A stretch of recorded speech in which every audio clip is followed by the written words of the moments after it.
పల్లి నియోజకవర్గంలో deputy CM Pawan Kalyan birthday వేడుకలు ఘనంగా నిర్వహించారు.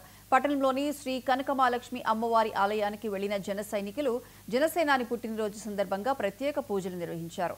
ఈ కార్యక్రమంలో చీపురుపల్లి జనసేన ఇన్ఛార్జ్ విసనగిరి శ్రీనివాస్ పాల్గొన్నారు. అనంతరం చీపురుపల్లిలోని 3 రోడ్ల జంక్షన్లో కూటమి నాయకులు కేక్ కట్ చేసి మిఠాయిలు తినిపించుకున్నారు. తర్వాత గరివీడిలో జనసేన పార్టీ కార్యాలయాన్ని ప్రారంభించారు.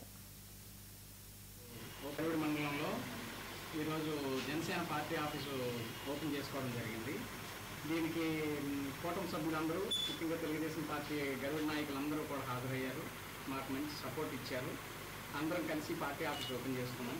ఈ సందర్భంగా జనసేన అధినేత అయినటువంటి శ్రీ పవన్ కళ్యాణ్ గారి పుట్టినరోజు ఈరోజు కావడం, ఆయన పుట్టినరోజు మేము జరుపుకోవడం మా కుటుంబంగా మేము భావిస్తున్నాం. తర్వాత వచ్చేసి ఆయన రెక్కల కష్టంతో ప్రతి రూపాయి, ఆయన నెలకు వచ్చిన జీతం కూడా పిల్లలకి చదువుల కోసం అని చెప్పేసి పిఠాపురంలో ఖర్చు పెడుతున్నారు. ముందుగా మీడియా వ్యక్తులకి నమస్కారం తెలుపుకుంటున్నాం. ఈరోజు డిప్యూటీ సీఎం పునగాల పవన్ కళ్యాణ్ గారి పుట్టినరోజు శుభాకాంక్షలు తెలుపుకుంటున్నాం. అలాగే ఈరోజు గరివిడి మండలంలో ఎట్ల రావణ్ గారి ఆధ్వర్యంలో పార్టీ ఆఫీసు ఓపెనింగ్ అవ్వడం జరిగింది. అలాగే పారిశుద్ధ్యం కార్మికులకి అప్పుడు స్వచ్ఛందంగా చీరలు పంపిణీ చేశాం. అలాగే ఈరోజు చీపురుపల్లి నియోజకవర్గంలో బ్లడ్ క్యాంపులు అన్నీ జరుగుతున్నాయి.